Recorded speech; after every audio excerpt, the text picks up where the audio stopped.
I mean, for me, it's very, very important to say that I'm aware of the power that I have wielding a camera and trying to speak on behalf of somebody else, and um, yeah, not for a moment thinking that I'm here to do you good. No, Right. that's a problem. That's a These problem. then these are your sort of, we would say, your ethics, the ethics of what you think your discipline should be doing, including you yourself as a part of that larger community of people that do this as their work, as their sort of as the way of producing meaning, living meaningful lives along with the work that they do. How do you see then, or how do you rather deal with a movie like, let's say, even a nice one like Slumdog Millionaire? I'm assuming as a filmmaker that's a great technically really well done, I guess, for you. But how do you deal with not the production of cliches or the establishment, or not establishment, that's a terrible word for this, but for the confirmation of cliches, or how do we go about rediscovering each other in the world? How should we do this? Because in India, it's also a local problem for us. Like when I was in Vizag a few years ago, and it seemed like a foreign place to me. Mm, and it's a place where my father grew up. But at the same time, if I come to Frankfurt, or if I travel to, let's say, somewhere in Italy, it is still a foreign place.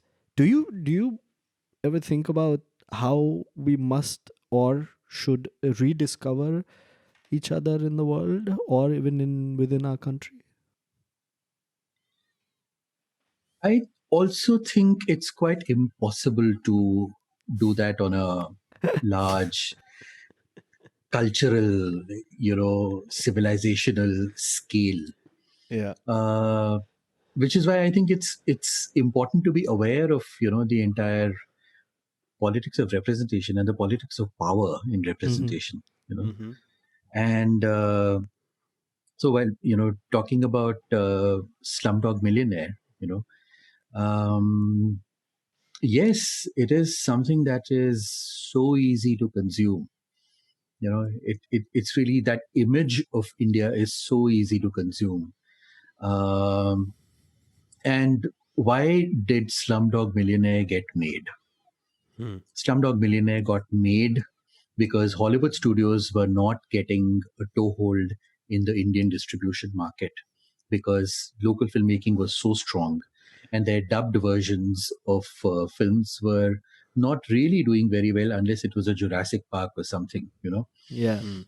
and they were not really being successful in producing films in India or getting a handle over content creation, as they call it. Right. So Slumdog Millionaire gets made. It's not an Indian film. It's made by a British filmmaker, released by a Hollywood studio. It goes on to win all these Oscars. And when you do that, then because a film which is set in India wins all these Oscars, it made their entry into the Indian production market and distribution market much easier. You Isn't know, that so strange though? It you just won does. awards. You won awards, right? Indians won awards on it, whether it was Rasul Pukuti or Gulzar or A.R. Rahman. Right. Yeah. Yeah. So everybody won awards, and I think it's a good thing that people won Yeah, yeah. awards. Yeah. Yeah. Yeah. Uh, because all of these are absolutely brilliant professionals. You know, Absolutely. Yeah. so it's great that it won awards. It brought about a change that was not happening otherwise. But yes, they got in, and they also got into trouble very soon because Disney came in. They were not very successful. They made a few productions here, but I think we're back to not having a Hollywood dominance in Indian film production anymore. So Slumdog Millionaire, again, that giving of the Oscars to it had a huge commercial and business interest behind it when you look at it from the outside. So, yeah. And finally, I mean, again, talking about something like that, I'd say something in it might make me very angry, about that entire representation of these crooks, who are gluing Bisleri bottles back, with tap water inside them, and so on. Easy characters to consume, and so on. But at another level, when you look at mainstream and popular cinema, at some level, you also view them, I guess, through different framework, different parameters, and so on, where you would, in some ways, separate the entertainment film from the more so-called, within quotes, serious film, and allow them much more leeway. Really allow them much more leeway to use cliche, to use essentialization, and I mean that is, I guess, something for people like us and for academics working in culture studies and film studies to unpack and look at, because we look at films very, very differently. So I mean, Chirag yeah. and I have this light-hearted way of discussing this binary. We say the one kind of movies that are ये तो सिर्फ फिल्मों में होता है movies, and then the more important kind of films are sometimes seen as or perceived as मालूम नहीं है तो चुप बैठ kind of movies, where they're instructive. Yeah. They are telling you, well, this stuff is complicated, man. Just don't even bother. Yeah. And then the other extreme is basically ये तो सिर्फ फिल्मों में होता है पर देखने में अच्छा लगता है. Yeah. Well, what's interesting is that even the Malum Nahi Hai To Chup Baith kind of movies also have a great deal of Ye To Sirf Filmon Mein Hota Hai. So, Could you give us an example? There must be something off the top of your head. Not offhand, but well, I guess if you're looking at extreme art house movies, which I'm a great fan of. I watch everything. I Right. really watch everything. So there'd be a lot of stuff that you see in them. Maybe not in terms of hardcore story, but in terms of film production and film language, where it may be unique. Now, if it works, it's great. If it looks forced, then ye to sirf filmon mein hota hai, Yeah. So, so I mean, I guess at some level I've stopped judging films, that way. Right. Because I quite grew up with that burden of, like, we were talking about high art and low art. Right. I grew up with that burden of good cinema and bad cinema and so on. And I'm not a person who grew up on mainstream Bollywood, I actually started watching it only after coming out of film school. And and in many ways I, pretty much got not converted, but became a big fan afterwards, So I watched things of all kinds, really. And once you have enough distance from it and you can view it critically for what it's trying to do, then it's fun. It's really fun, and including films that you may not agree with or may not like. Yeah. So,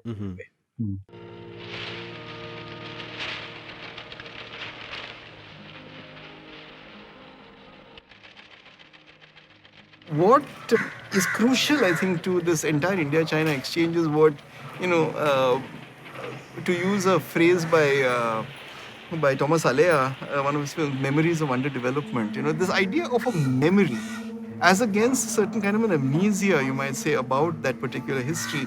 And I'm interested in the way that moving images from both these countries are able to open up a history almost unbeknownst to themselves. The simple point is that I think intelligibility, making sense in a complex way is much more difficult than simply something like translation.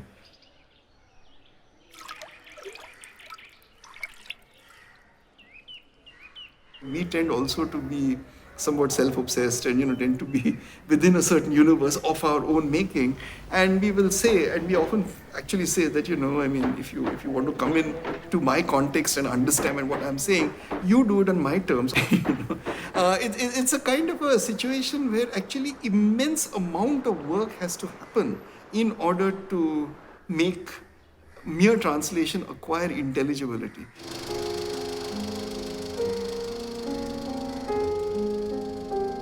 The primary focus was documentary. And I mean documentary in the fullest sense of the term, as a means by which a conversation could develop.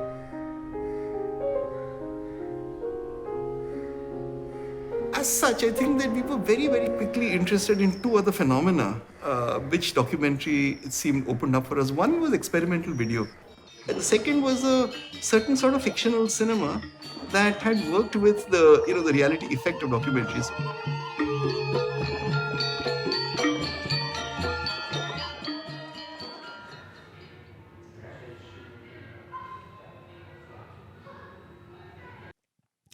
There is also this, especially in Snapshots from a Family album, if you look at the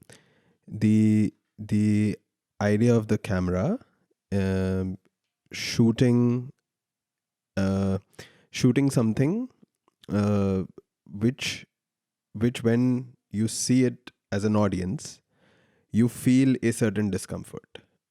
The scene in this situation being you recording, say, your mother, and how that kind of that when we are sitting there, that angle, because we are right now, if I was to imagine it as an audience, I'm thinking about a person who is almost falling asleep and someone putting a camera in the face and still asking to get something more out of this person, and also just riffing on it, having a third understanding that this person who is doing that is the son, the beta jo apni maa ko pareshan kar raha hai wo time pe, sort of a thing. So there are these different sort of registers which it is constantly evoking in me. So how do you look at the way in which that discomfort is produced for the audience? Or what is the experience that you are trying to... Is it a cinematic formal thing that you're trying to explore there, or also it's you're very sure of what it will evoke in the audience, or the riff, go for it. What is it? I guess I'm pushing my own levels of comfort or discomfort while shooting and also while editing that film. And what is that conversation? It's a nonsense conversation, which has a lot of subtext, Right. which really has a lot of subtext. And what are we talking about? Here is a grown-up young man in his late 20s who is lying next to his mother in bed with a camera in hand and chatting away while she's falling asleep, but he won't let her sleep because through this very oblique conversation, you are discussing your own lives, and you are also using film references, to also discuss your own lives, Yeah. And the camera is in her face. And that is the part that makes you uncomfortable. So she's commenting on the fact that this is becoming an art film that nobody wants to watch. Why would anybody want to watch this aging woman going to sleep? And earlier in the film, it's a conversation about family, about marriage, about expectations, about heteronormativity, about love and romance, and again a heteronormative idea of love and romance, And I guess the tension happens not because the camera is looking at this woman, as she's trying to sleep, but at the entire undercurrent of the kind of potentially tense subject that this is for the family. Mm-hmm. But it's the humor that makes it easier. It's the humor that makes it easier. They both joke about it. They are both ribbing each other in the conversation. Me as the filmmaker and my mother as the genius that she is. And the sense of ready wit and timing that she has as a person, and always ready armed with a reference, to deflate you or to attack you, or to say something obliquely, which is what makes the film fun. Yeah. Instead of having a sit down, serious conversation, tell all serious conversation. So in many ways, I'm pushing my own levels of comfort and discomfort, as I said, and of course, trying to gauge how much can the audience take. And this is something I've said before, and for the record, moments when she was actually very uncomfortable, I stopped filming. Right. And when she actually protests, saying, "Now switch off the camera," as long as it's playful, it's fine. But when I sense that she's actually getting uncomfortable, I actually cut the camera.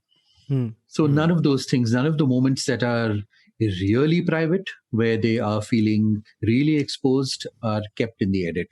Where I guess there's an element of autoethnography in the film, right? Where you're looking at yourself, you're turning the camera around, looking at yourself and your family and so on. Uh, and other filmmaker friends were surprised that I was not filming dramatic events in the family, because the film was shot over a period of 5 years. So I did not shoot the passing away of my grandfather, of my grandmother. I did not shoot the passing away of my grandmother, who appears in the middle of the film in Allahabad, because for them it was an important moment of autoethnography. And I was like, no, this is when they are all, and I am, extremely vulnerable. I don't want to record this. And if I put it in a film, it's a moment that is, in that case, made permanent through the act of recording. And it's something you want to forget. It's really something you don't want to remember. And I guess for another kind of film and for another filmmaker, it would be a completely valid thing to do. But that's not an area I wanted to, go into at all. Explore. If you were discussing, if you were pushing the limits of discomfort, it was, I guess, with a different register and a different tone, not by recording people when they're vulnerable. क्या मेरी film क्या हो गई है? Art film हो गई है, कला फिल्म हो गई है। क्यों? पैरेलल सिनेमा वाली। क्यों? कि वो नायिका जो खड़ी है सड़क के किनारे, तो खड़ी है पूरे 3 घंटे खड़ी है। और ये नायिका बिस्तर में लेटी है तो लेटी है, करवट भी नहीं बदल रही। क्या बात है। Why are you wasting यार Mukul your time and energy and film यार?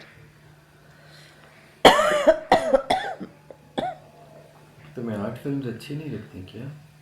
नहीं लगती हैं, फिर लोगों को नहीं पसंद आती ना। तुम्हें आती है कि नहीं ये बताओ।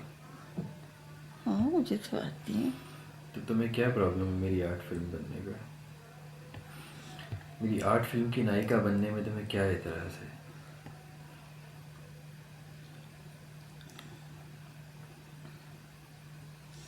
आर्ट फिल्म बनाने से किसी को फायदा नहीं होता, ना दर्शकों को ना निर्माता को। अच्छा।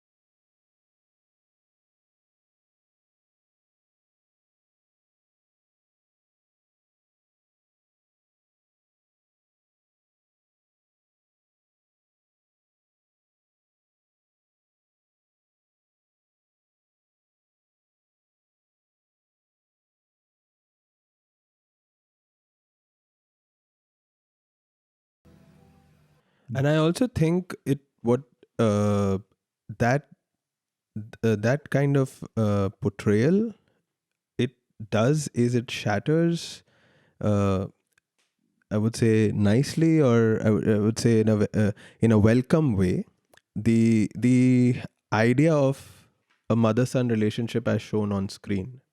No, with Bollywood showing for whatever how many ever years it has this very set image.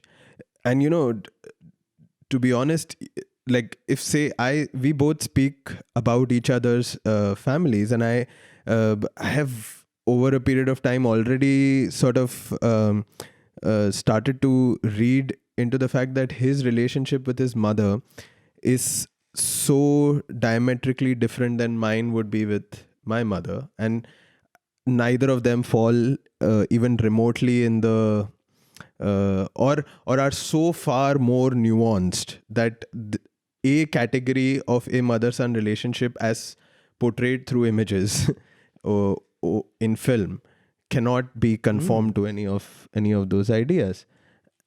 And then when you see this third sort of representation, for me the like you said, the subtext is so much. There is so much subtext because it in her not saying so many things, she ends up saying a lot about that relationship. It's in her not replying to your question of yours, it is as long as kya paka raha hai, that sort of like even that frustration coming out. And I think Really, really rich. really rich sort of. Also, I guess what I think also, Chirag, we've talked about this before. We are also a generation that is exactly 50-50, half movie theaters and half on the internet now, Netflix or YouTube or whatever you want to call it. How do you see this shift then in this? Because we just talked about something that's, yeah, of course, very private, a mother son relationship, but through cinematic experience. But how do you see the fact that the cinematic experience, the collective involved in the cinematic experience is now quite different? It's it's a work in progress, so it's hard for me to comment on it really Sure. with any sense of. I can't be definitive about it Mm-hmm. because it's still in process. You know?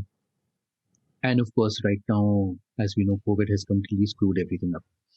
So film production stopped, and exhibition, of course, has they've started, but I don't know who's going to theaters into the theaters these days. Um, so I mean, I still completely love going to a theater and watching a film with the public. You know, whether it's an art house film at a film festival or an out and out entertainment film, at a multiplex. And of course, lots of stuff online or downloaded, which there are different ways of engagement, right? You know, Mm-hmm. so yeah, I mean, I don't really know, and even at home, when we are watching films, there are films that we would play on the computer and watch on the television screen, or if there's something where you want a more wholesome and cinematic experience, then we'll put Immersive. it, yeah, then we'll put it on the beamer, then we'll put it on the projector, and where the image becomes larger Right. and more immersive and experiential. So you decide what kind of film it is. It could be something like a superhero movie or an art house film where you want a more immersive experience, and you do that. Or you just want to loll in bed and put it on the TV, you do that. So, okay. What in architecture draws you to it? Do you think architecture are... What's an adjective that you like using for architecture that you like? I mean, I want to start really simple. for myself so I can get an understanding of how you see it. Well, the adjective that came to mind was an ecstatic Punjabi gali, a positive one which I can't repeat here. Oh, you I'll tell must. you. You I'll tell you rather offline. But must. Ah, oh no no no no no, no it's no fine. no No, just kidding. no.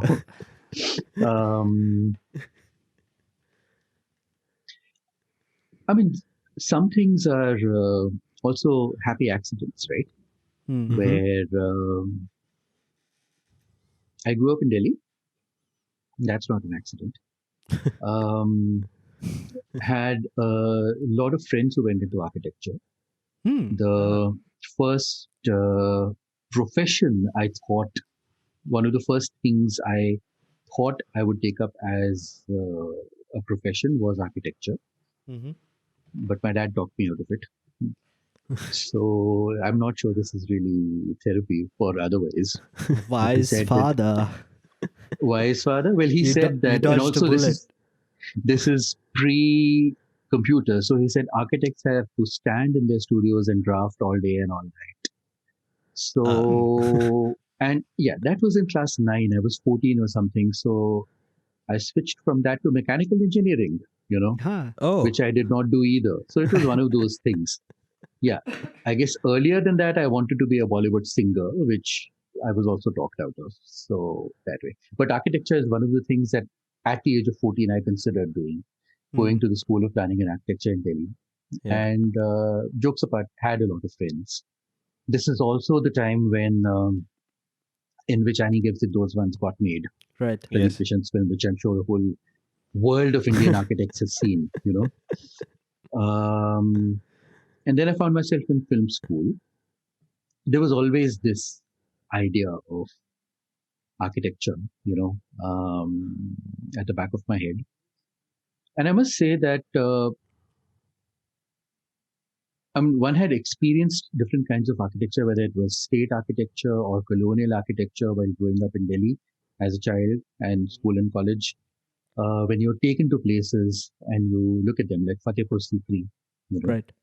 which is stunning, absolutely stunning, or something like Ayuka, Charles Correa's Yes. Ayuka Yeah. Yeah. in Yes. Yeah. Yeah. Pune University. Yes. Absolutely. And you realize there's something to this. Now, at a very, very naive and basic level, as an undergrad or film student, where you feel that there is something to this, and then it leads you to teach yourself about it later. And within 5 years of coming out of film school, I became friends with Rohan Mm-hmm. and joined Kamla Raheja almost immediately. Within 6 months of that, teaching an elective in still photography. So that was 2001. And so that is the happy accident that I was talking about, Okay. where I got thrown into this entire world of the discourse around architecture, and from a critical, theoretical, experiential, historical point of view, and then doing projects together, whether it was Project Cinema City or my film on slum rehab housing, Vertical City, which is actually their work, because I was so in the middle of all that debate on rehab housing, because of their work, that it became a film with all of them featuring in it as voices as you looked at this entire space and this entire project in Goregaon East. So that, and looking at that as an extension of my other preoccupations about culture making, about citizen making and nation building, Mm-hmm. where it is such a basic part of it. It is such an integral part of it. So yeah, I mean, you find collaborators, you find friends, and you shape each other. So whether it's architecture there or working closely with visual artists as well, where there are many, many questions about art making, about aesthetics, about the history of art, and about form, and the subjects that you're addressing, which then inform my practice as a filmmaker. Mm-hmm. You know, Mm-hmm. it opens up. It really opens up your mind to the possibilities of your medium. So Right. As away a from the diktats of the mainstream of either fiction or non-fiction filmmaking, right. of making films in a certain mold or a certain way. You're if I'm not mistaken, your original training is your formal training is as a cinematographer or a specialization, I guess. What do you think when you do encounter? I know encounter is a strong word. So let's say you arrive one morning to film at Ayuka. Um, you've read about it, you've spoken to countless architects, or you even anecdotally, or in the context of the work that you will do. I'm creating a scenario here, of course, impromptu, but in that frame of mind, with whatever it is that you've gone there to capture, with specific ideas about what you need to film as a cinematographer, you're setting up your shot or your camera. What's going through your mind? What is the encounter like for you as a cinematographer when you arrive at at a piece of architecture that you want to capture and film? And um, is it something that you see as alive? Is it a body? Is it a idea only? Is it imposing on you as a filmmaker, or do you think you're imposing? Is there any kind of way of talking about that particular moment before you hit before you clap and begin recording? Um, it really depends on the film, Anita, Mm-hmm. where and that changes over time as you grow. You and I have shot at Ayoka Mm-hmm. for my final diploma project at FTI. Ah, Oh, great. okay. Um, yeah, it's on YouTube, and share it with you. Have a look. Okay. And so, from looking at it as a location Mm-hmm. and Mm-hmm. and an institution that houses your lead character of the film, who Hmm. is a scientist, and Mm-hmm. you find Ayuka to place him. Of course, you don't identify it as Ayuka, Mm-hmm. but then that architecture, adds another layer to your character, you know, Hmm. and everything that preoccupies him at that moment in his life, you to something which is very different. The way if it was a film about the architecture of Ayuka, you'd look at it very different. And you'd lens it differently, you'd film it differently, Mm-hmm. you'd Hmm. decide, is this black and white or is it color? Am I shooting static shots? Am I shooting time lapses? Am I creating camera moves? What kind of camera moves? Um, am I using humans for scale, or am I just shooting it, without that reference? Hmm. And so on. So there are all these questions that you think of, while filming a particular project. And I mean, the one thing that was very important while defining our approach to nostalgia for the future was that if you talked about films on architecture, Hmm. you usually look at three kinds of films. There's the great architect film, Hmm. Mm-hmm. where you'd make a film on Corbusier or Doshi, or on The author, yeah. Hmm. yeah, the author. Genius syndrome. You do that. And why not? Because these are very important films, very Mm-hmm. important works to be documented by the film on the film medium. And so there's the great architect film, or there's a great architecture film, Mm-hmm. where you're making a Hmm. film on Brasilia or the Taj Mahal or whatever. And the third is the problem film, the problem of slums and housing and so on, Hmm. where film would look at documenting or maybe problem solving. And for us, it became important while making Nostalgia for the Future to try and look at the body of the citizen of modern India, Hmm. which actually you're talking about a time pre-independence, you know. starting pre-independence and coming down to about the present day.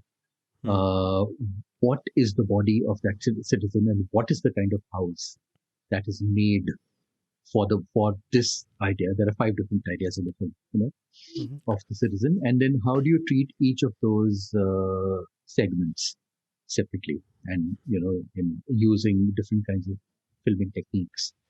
So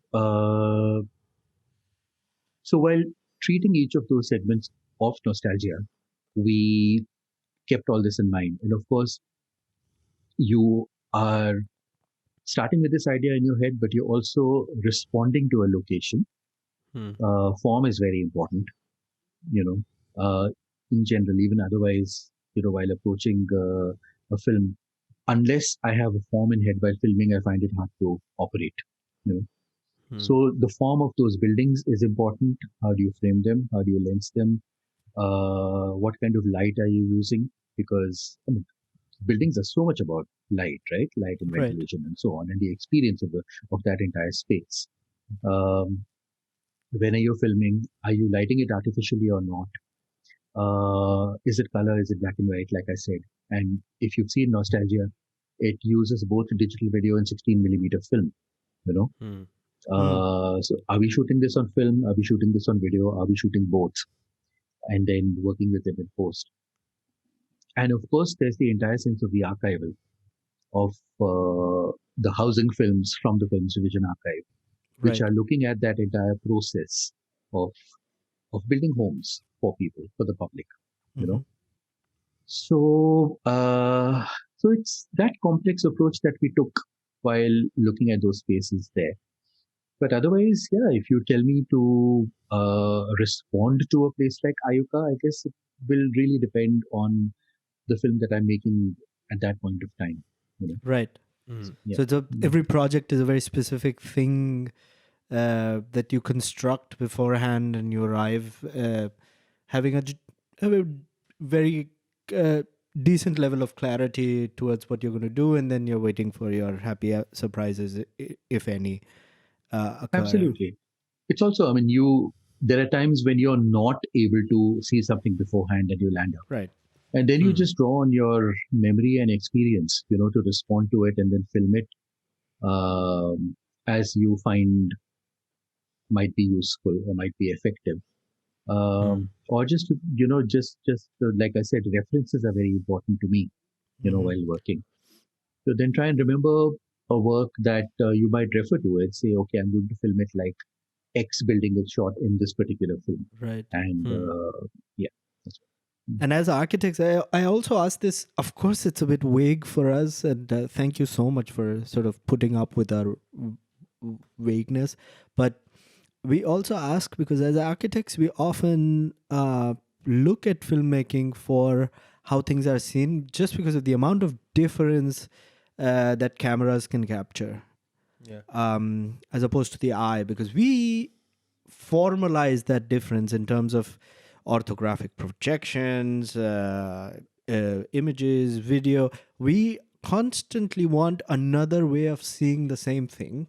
And now we're even going into things we already are all over the place in terms of satellite imagery, in terms of virtual reality. And these are all different modes of seeing the same thing, just to see whether there is something else to be discovered or re-originated through an existing architecture, so that we don't have the burden of constantly looking or trying to understand what can be new based on what can be seen in a drawing only. Yeah. Or everything that does this, and this is old. Because there is a certain amount of faith almost in saying that maybe a different way of seeing an existing architecture or an existing set of drawings would produce a way of understanding what may be different and new about what we could do in the future. And that's basically why we ask these questions, because as filmmakers often do, no matter how many drawings have been made about a certain building, they often find ways to show it to us in a new way. And in You're that being very sense, generous. Yeah, that's yes, great. yes, absolutely. Yeah. And for example, Chirag and I are absolutely crazy about Wes Anderson and his, we Yeah. call it frontalism, that should actually be so architectural, not in the sense of his aesthetic and his stylizing, but in the sense that something so frontal, his camera movements or even still shots are so frontal and symmetrical and ordered in a certain way, but the architecture often ends up completely in the background, no matter how stylized it is. Yeah. Something that is completely defies all logic that I've ever understood about architecture being in the background. No matter how much you try to send it to the background, it shows up as a strange corner or a dark corner or a light effect that you don't want or want, and it always imposes on either the characters, and good filmmakers often use those aspects of architecture to their benefit. Or but this is what also surprises us about what you do as filmmakers, that there is this constant churning of the background. And in that sense, how do you see the references that you use? That's a very interesting observation and question. Um, and I'm going to give a longish answer. Sure. Go ahead. Because architecture and also working a lot with visual artists and painters. Mm-hmm. And we recently did a film on our artist friend Kaushik Mukhopadhyay, who Yes. Yeah. also Squeeze is lime in recently your eye. retired. Yeah. Yeah, recently retired from Kamala Raheja and has joined C in Mumbai. Ah. Mm. And so him, and before that film, a film on Nilima Sheikh and her Mm-hmm. work on Kashmir or the Garden of Forgotten Snow. Mhm. Both two very different modes of visual art. One is Kaushik with his broken household objects repurposed into these strange creatures or machines or toys that he Yeah. makes in the form of might be called installation, or his Mm-hmm. own Mhm. thing. To Dilema, who's completely a painter, you know, Mm. and she respects and loves that medium of painting and does her own very specific uh, things with painting. And the act of filming those two or people working in other visual arts um, would be so different, would really be so different. And how do you really make it cinematic? How do you make it experiential? How do you make your viewers kind of engage with and relate to what that work is doing? Sometimes, and like you rightly said, that the lens sees things that you may miss out otherwise in person. And Mm-hmm. it's very true because when you're shooting a painting, the kind of detail that you go into, the duration for which you hold it on screen, um, you look at the work very differently than you would in Mm. person, where you're looking at one large painting, where Nilima does these large 10-foot vertical scrolls. So, and if there's 10 of those in a gallery, then, there's only so much detail that you can look at each time that you visit it. You can Mm-hmm. look at it again and again. Yeah. But when it's projected for you on a large screen or even a small screen, the very fact that a camera has looked at it and shown you things becomes a different and a specific experience. Likewise for Kaushik's work, these objects that have their own quirky behavior, their movement, they keep breaking down, they make a noise, and they're kinetic or they're not. And how does the camera really capture that? Becomes a challenge. Hmm. And coming back to architecture, like I said, the way you'd respond to a location is using the parameters that I mentioned before. Mm-hmm. You know, how am I lensing it? What is the light that we're using? What is the color palette? And so on. But what becomes interesting is when you're doing that on a fiction set, where you are actually building those spaces. You're building those spaces where you are essentially shooting with three walls, and the fourth wall is the camera. You know, Mm-hmm. so how do you really move those uh, spaces? How do you move those walls and furniture and objects of art on the wall around Hmm. to make a frame and to create a sense of space for your characters to inhabit? Um, and it's a very well known and common practice that depending on the lens you're using, you'll alter the walls, or you'll alter the size of the walls or the size of the props. Or to make a person feel claustrophobic, you'll move the walls closer. Or to whiten it out, you'd move them apart and change the background and so on. Ah. Yeah. So you alter that experience of space altogether by doing that in conjunction with your tools of lensing and cameras and Mm-hmm. lighting and so on. You'd actually alter the architecture itself to do that. Very simple, very very simple example is where you are. It's just me against a wall, and you can see the objects behind me in focus. But if you change lenses Hmm. and the objects then go out of focus, you are closer to me, but the objects go out of focus, but you want them to be in focus. What would you do? you know you'd Hmm. you'd replace that, or you'd bring it closer. you know Mm-hmm. Yeah. Something as simple as that. So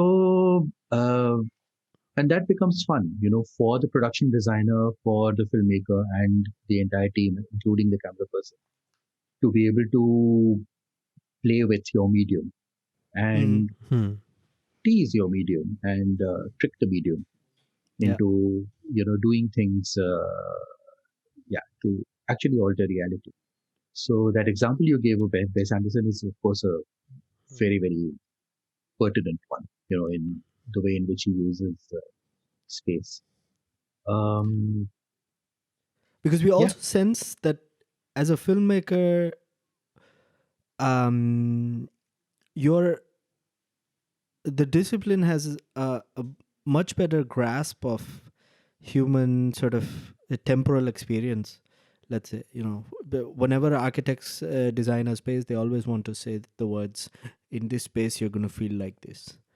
And rightly so. I mean, there are spaces we do want to deal with experience in that sense, but we always tend to think that filmmakers have better, maybe this is the therapy part, then have a very good understanding of the temporal experience.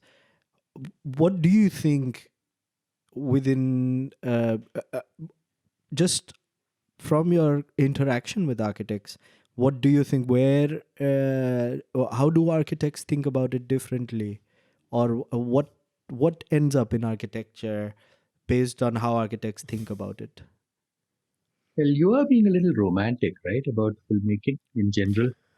Uh, And Grown up on I films, don't know no? enough about it. That's usually the kind of things I'm romantic about. Yeah. great, yeah. Yeah. And of course, self-critical about your own practice as I am. Yeah. So because you know it closer, like I know my practice closer. So, but yeah, just repeat your question, please. What, as an outsider and your interactions with architects, how do you see the architectural discourse, or how architects talk about the experience of people in spaces? Yeah. What do you think of that? Not the experience per se, but how do architects talk about it? Tell me where I am wrong in talking about experience is what I'm asking. There isn't one without the other, right? Right. Like if there isn't the space to start with, I have nothing to film. And once I arrive with my big camera or small camera, and I start altering things around, you know, or not, Mm-hmm. to represent them in a certain way. So there really isn't one without the other. And I mean, one key difference, of course, which I think you already mentioned, is that one is entirely spatial and the other one is spatio-temporal. You know? Mm-hmm.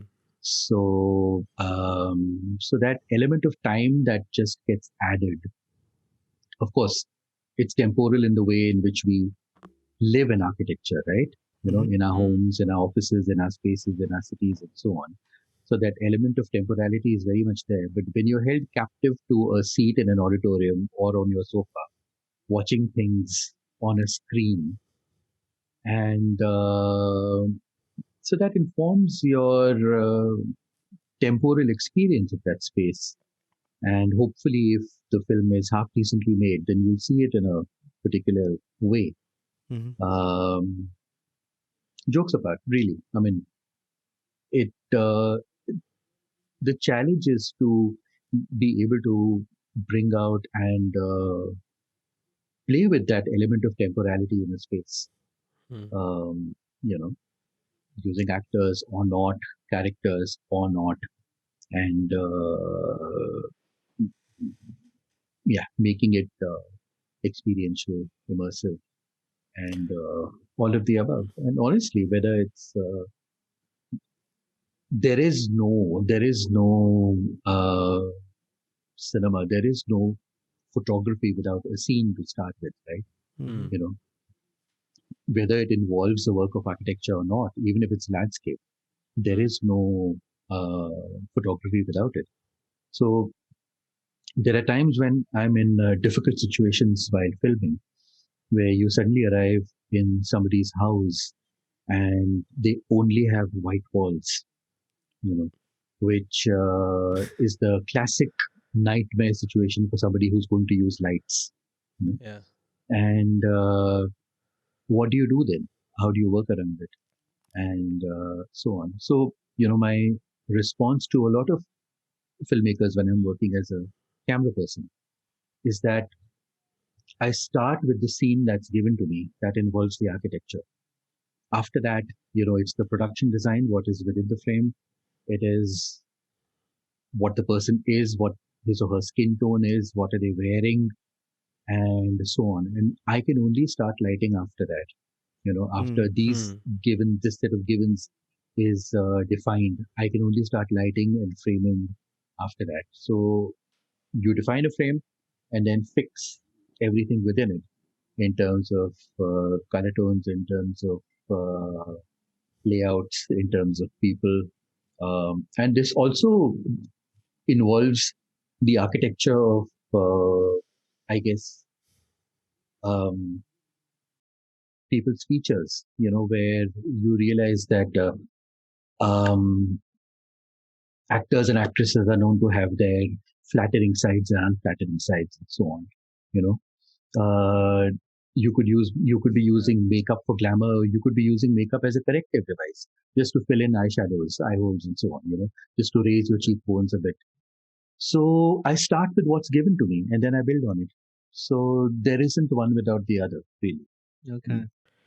I okay. On a much lighter note, I want to know, in the last few years, in recent times, a good film that you have seen or come across, uh, probably produced and made in India. Something, it can be Bollywood, it can be art house. I don't know. What's your favorite film, Yeah, Mukul? just a recommendation or something. Baap re. This is it's an interview question, you know. Yeah, I know it was a It's very, it is a very MTV in the 2021. Aapka favorite, but it's just, I just, I really liked Chaitanya Tamhane's The Disciple. okay, Mm. So see it when you get a chance. yeah. It's really lovely.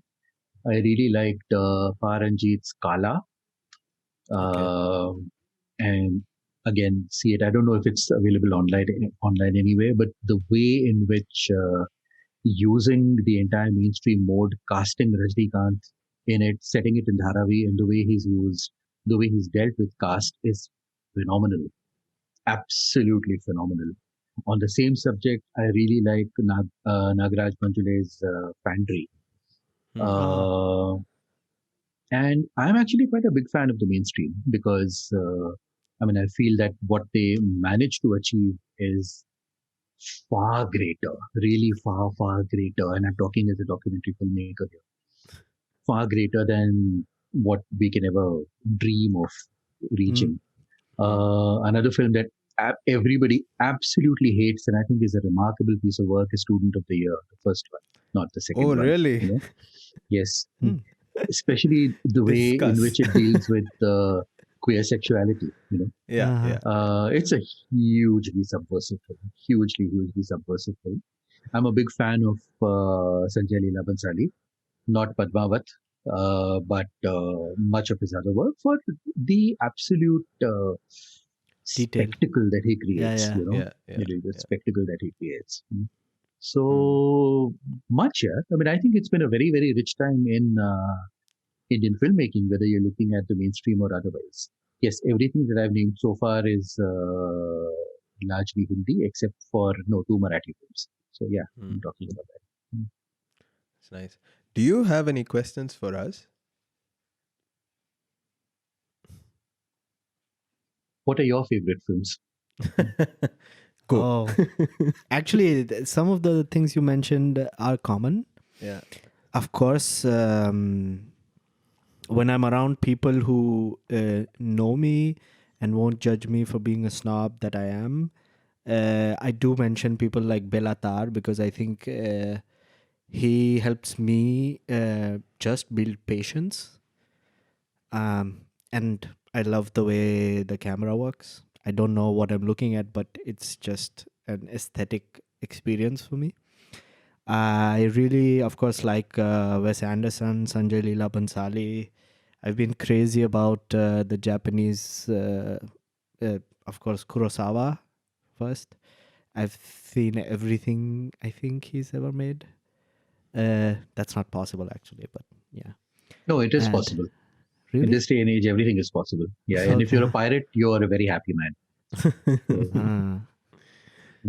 I don't know if the Germans are out there, but and what else? Of course, I do like Tarantino because I think I love the long shots, the long conversations that he produces. I haven't seen a lot of other people. Guy Ritchie a little bit. So Yeah, I'm not mentioning a lot of movies. I'm mentioning the makers.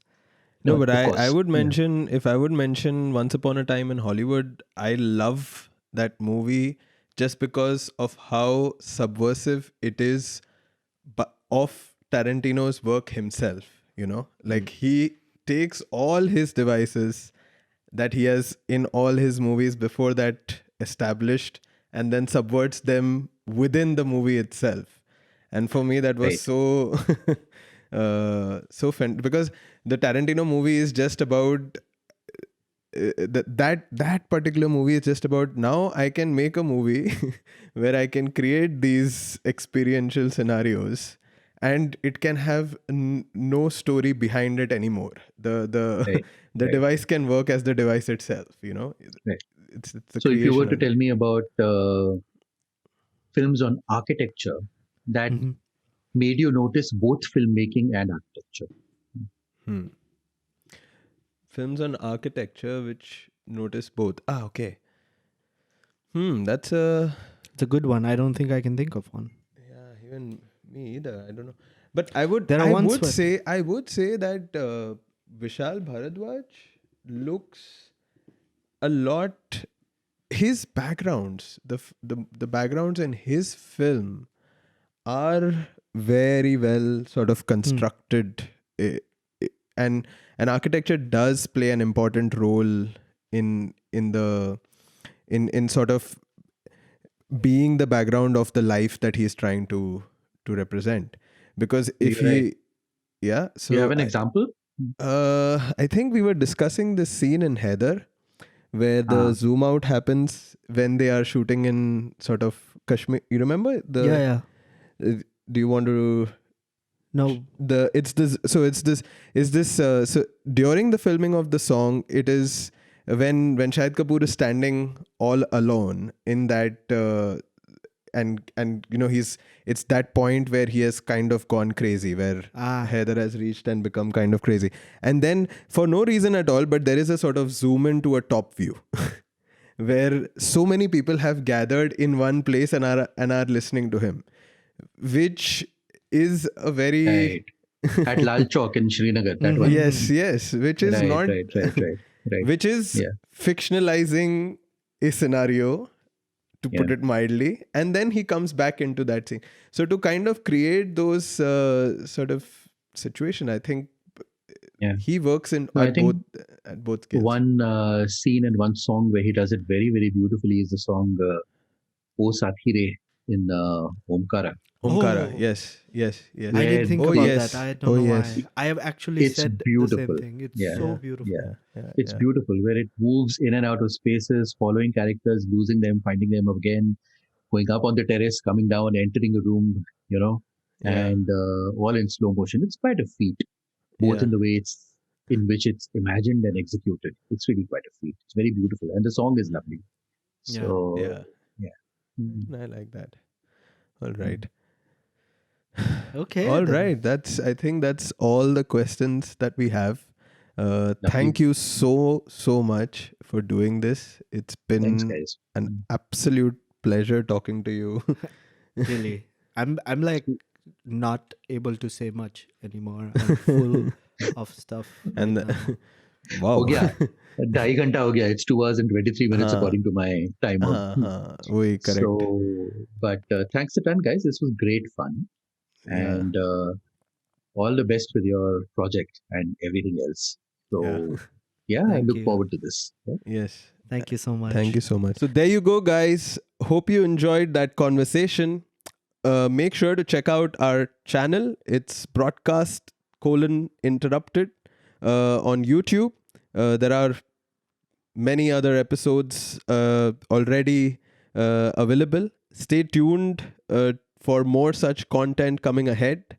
Thank you for watching, and see you on the next one. Bye.